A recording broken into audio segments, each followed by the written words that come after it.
him, the happier he tends to be.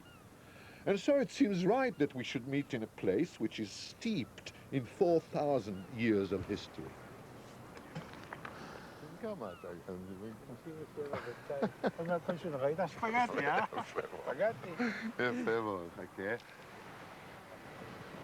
Well, this is Jaffa, and I was born really a stone's throw away from here in this direction. Well, Jaffa, I'm sure you heard about Jaffa. I think it's the oldest port in the world. But Gandhi would be much better in telling us about Jaffa and what happened here a long time ago. Well, Jaffa used to be the gate of Judea, Israel, the Holy Land, all over the history. Invaders from Thotmes III to Napoleon came through Jaffa.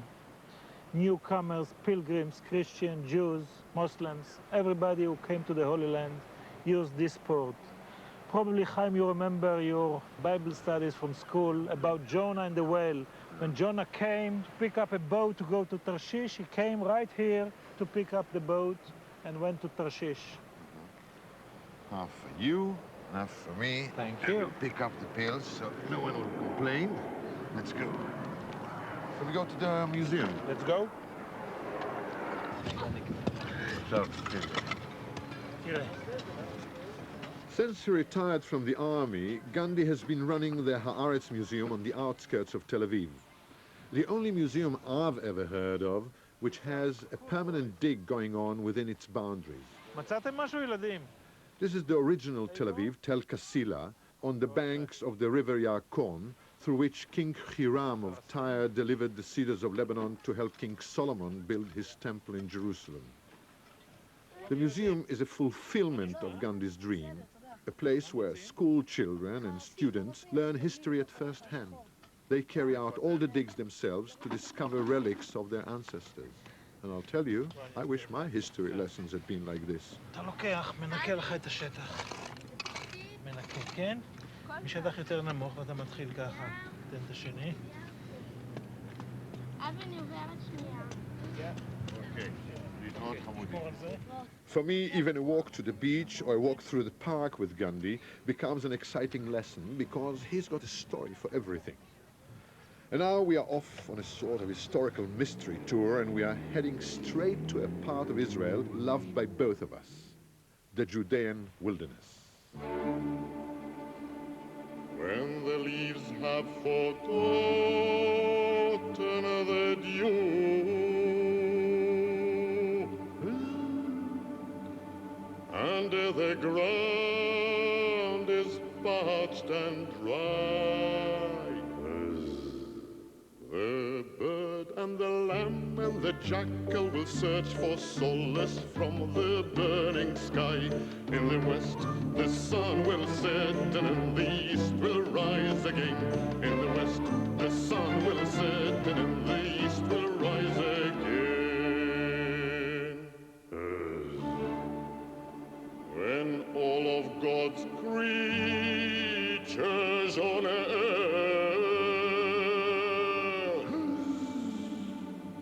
can no longer suffer the sun,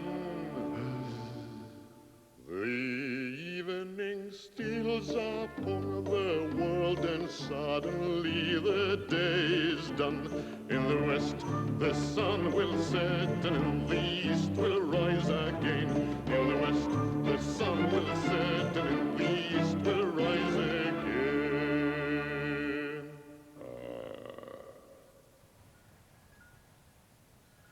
This is a land of outcasts and rebels, of people who have turned their backs on civilization or have had its back turned upon them.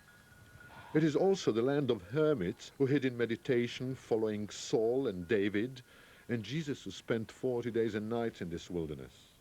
People still come here in retreat wherever they can find water. This aqueduct is based, it's a modern one, but it's based on a very ancient aqueduct. And it brings the water from the 3 springs in this ravine all the way to the oasis of Jericho. You can see it flows over here and then it passes the convent of Kelt over there. It was established in the 7th century. 7th century? Yeah. not the same one. It was destroyed during the history and rebuilt again and again. What is the Greek Orthodox one? Greek Orthodox. They have several of them all over the desert in places where they can reach water. They have also the John the Baptist is run by the Greek Orthodox, isn't it? I don't know. Ah, yes, they have one near the Jordan River. We were together there, right. Right. How far is it from Jericho? From Jericho, it's about 2-3 kilometers, that's all.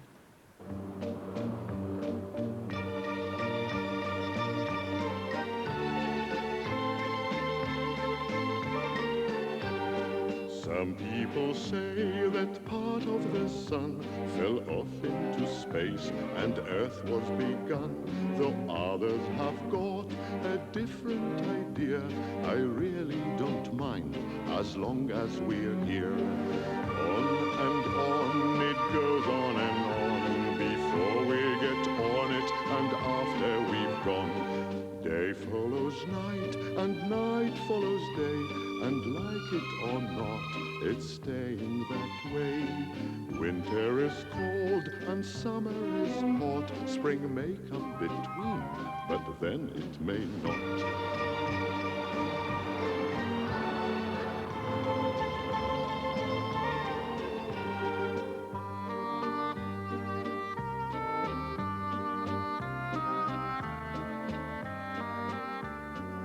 Believe me, it's only after spending some time in the wilderness that you understand the real meaning of the word oasis.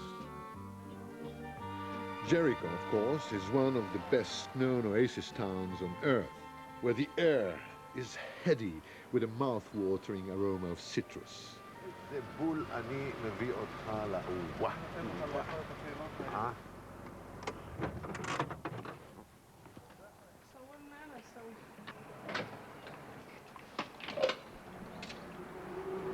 יש לנו, יש לנו מיץ, 2 כוסות.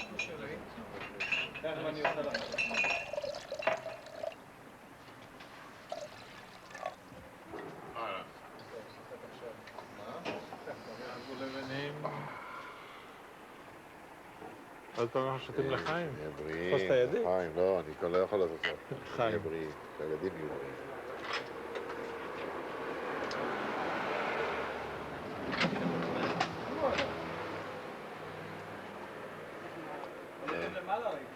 This is what is called the pomela, and Jericho is very famous for its pomelas.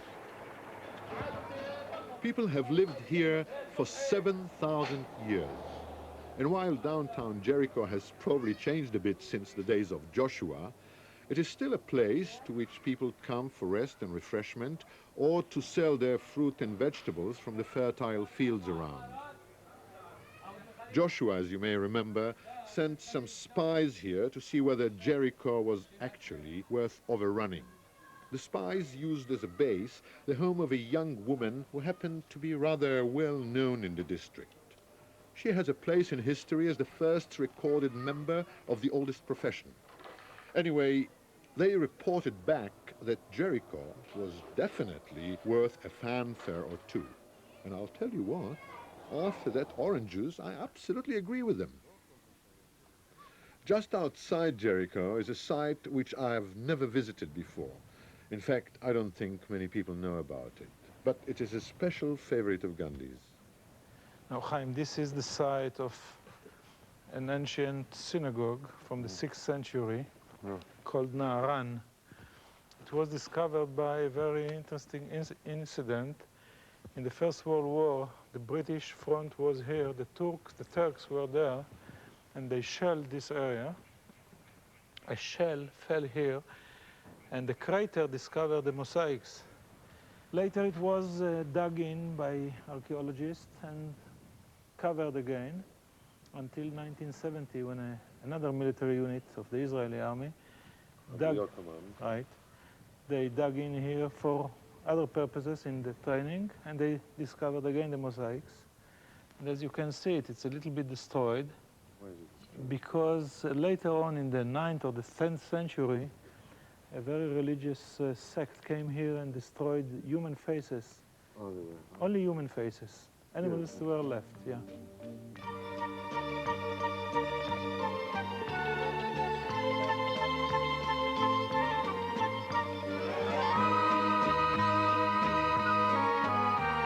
Every few minutes we pass another milestone on this journey back through time.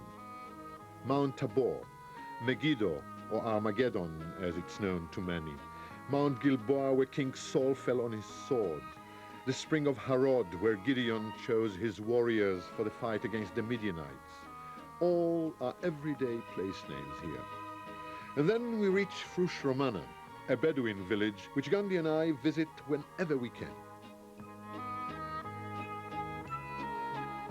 Did I say a Bedouin village? Well, it does sound like a contradiction, I know. Haven't the Bedouin always been a wandering people, living in tents?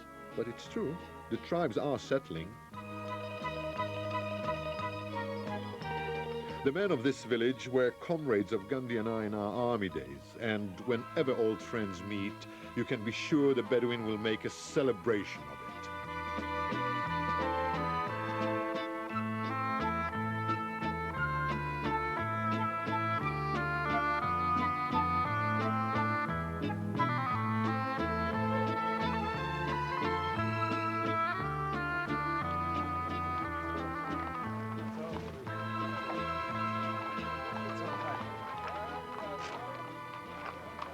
שלום חביבי. שלום. שלום. שלום מג'ד. שלום חביבי. שלום. שלום. שלום.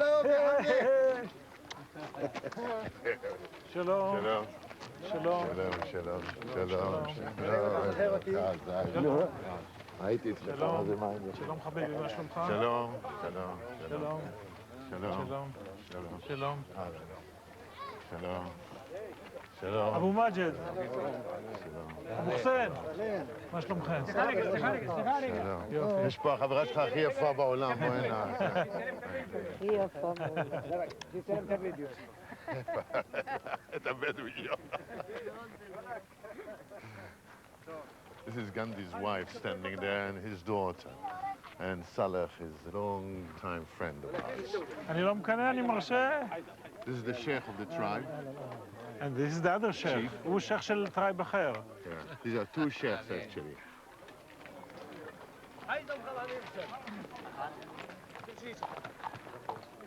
This road is actually named after Gandhi. He earned the respect and the love of this tribe when he commanded many of them in the army and saw them through a lot of action. And although those days are long gone, they're still brothers. And this is where we stay when we come to visit this tribe called Arab el-Hayb, in the Sheikh's house, overlooking the valley of Bet Netufa. Who would have guessed a few years ago that the Bedouin who wandered the lands as nomads for thousands of years would ever become tillers of the earth? Oh, and over there is my friend Colonel Saleh, who, like many other Bedouin, joined the army as a tracker. He is one of the men who every day check every inch of Israel's border for signs of any infiltration, and who track down anyone who has crossed in the night. And believe me, it's not a job the army can teach. Only children who have herded goats and sheep and who have searched for a lost lamb in the wilderness know the telltale signs of the earth.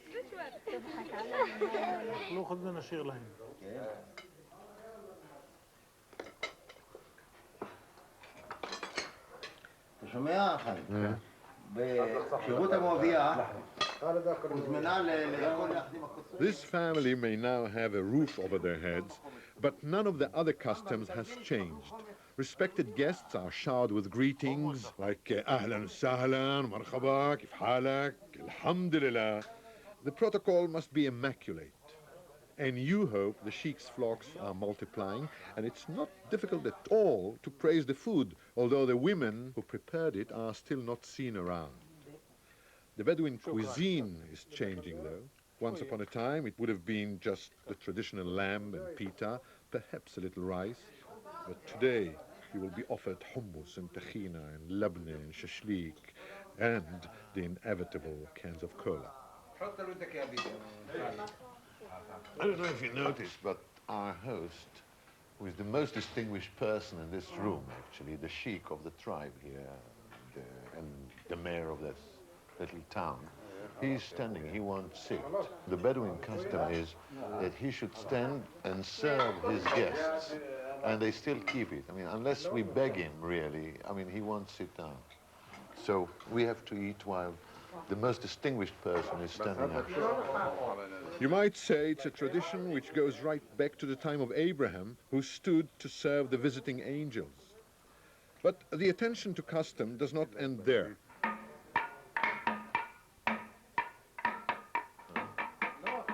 In the sheik's front room, one of the sons prepares our coffee.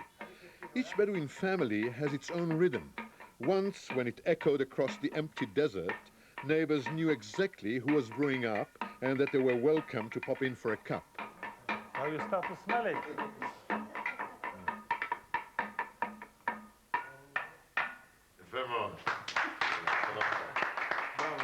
זה לא קל, אתה יודע. אהלן וסהלן. This is the real stuff, the real McCoy. לא, עוד מעט, תתן לי, לא. תן הזו. He wants me to show you what a Bedouin coffee looks like. It's really a drop in the cup, and you should drink it with a little noise. I mean, you shouldn't take it too seriously, drinking it like that. And then you're really happy. Now, when you give it back, time. When you give it back. When you give it back and you shake your hands like that, it means no more. No more. That's it. If you don't shake your hands, they will serve you all day.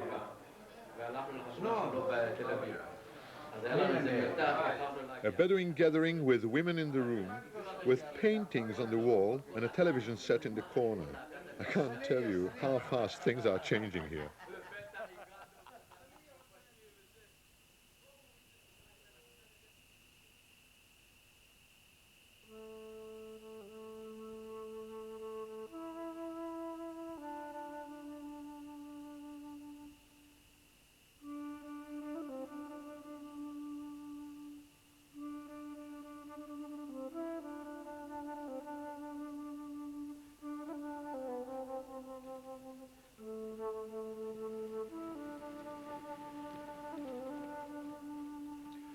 But it's possible still by traveling far to seek a last glimpse of the wanderers of the desert.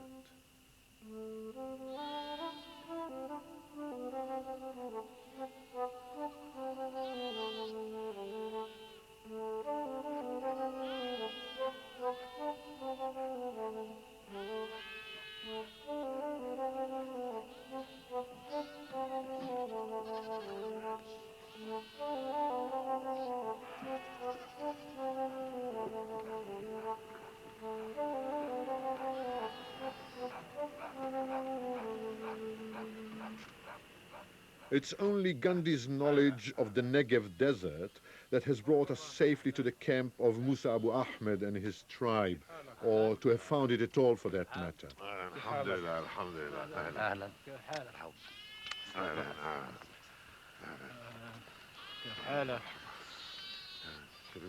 We have traveled south, way beyond Beersheba. In this very area, Abraham and his nephew Lot grazed their flocks before they went their separate ways. Their camp would have looked much the same.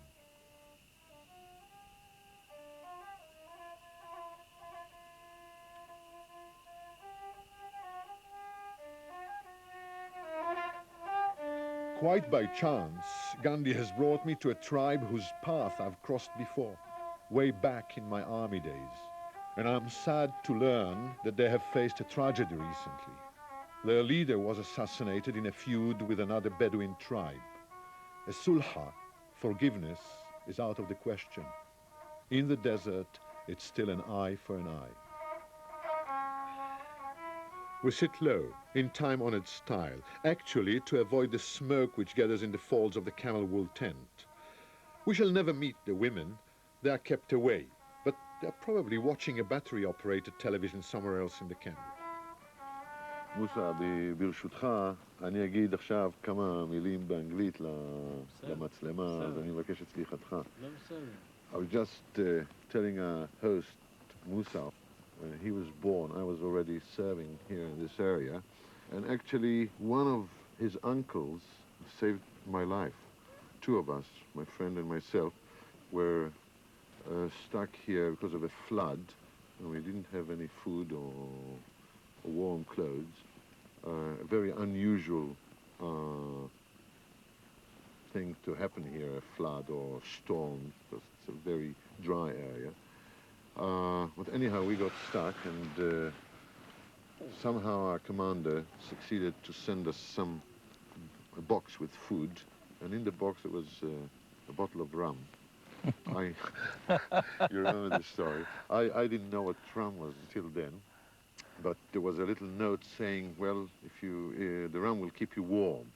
And I looked at it. It was a square bottle, and I drank it in one go, and obviously 5 minutes later, I was paralyzed. I couldn't move an eyelid. And, in the morning, his uncle found me and took me to his tent, and for 3 days poured wonderful tea down my throat and cleaned my inside and my outside. And then my commanders, after 3 days, boys from my unit came and picked me up. You heard the story. Oh, yes. But Chaim, a decade passed and time changed. 3 decades. 3 decades? 2 decades. 30 years, Gandhi. 30 years? Yeah. Are you so young? Time has changed and life has changed. Except one thing with this tribe that we are sitting now. About 3 years ago, the chief of the tribe was assassinated. And we are very much afraid and aware that one day they will take the revenge according to the Bedouins' tradition. And they can wait for generation after generation. One day they will take the revenge. If they won't find the one who did it, they will find his son, his grandson, his grand-grandson, but they will take the revenge. And we are afraid that it will start all the story from the beginning. I asked actually Musa what he says about it, and Musa keeps quiet. And this is what Gandhi just said. I mean, Bedouins don't talk. They do when the time comes. Well, I hope that they'll forgive. שהוא ירד? ירד יום אחד השבוע, זה הכל. אבל אולי עוד ירד. Different melody. I didn't know that. Yeah, every tent, every family has different. You will see Chaim, how time changed. In one generation, what they did, they went from the Middle Ages to the new era in 10 years or less. So actually the Abu Rabi families here in this area are really the last ones to live? One of the last. I'm afraid that if we will visit here in a few years from now, you won't see it anymore. This will disappear. There is no point in romanticizing this life. The tents have always been cold and drafty. The firewood has always been hard to find. And it is the Bedouin themselves who are opting for the comforts of progress. I'm only glad we have had the chance to catch a last glimpse of this ancient lifestyle before it does disappear forever.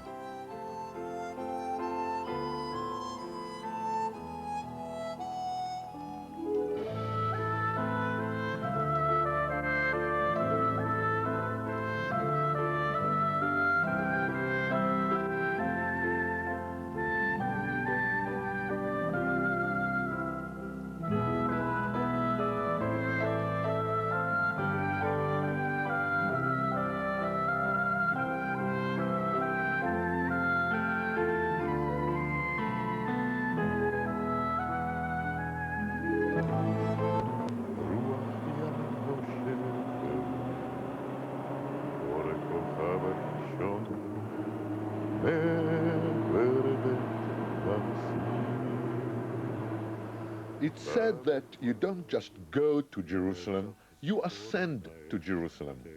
And that's not just because the road is steep and winding, it's because you are on your way to the city of King David, King Solomon, and the great prophets who have influenced half the world.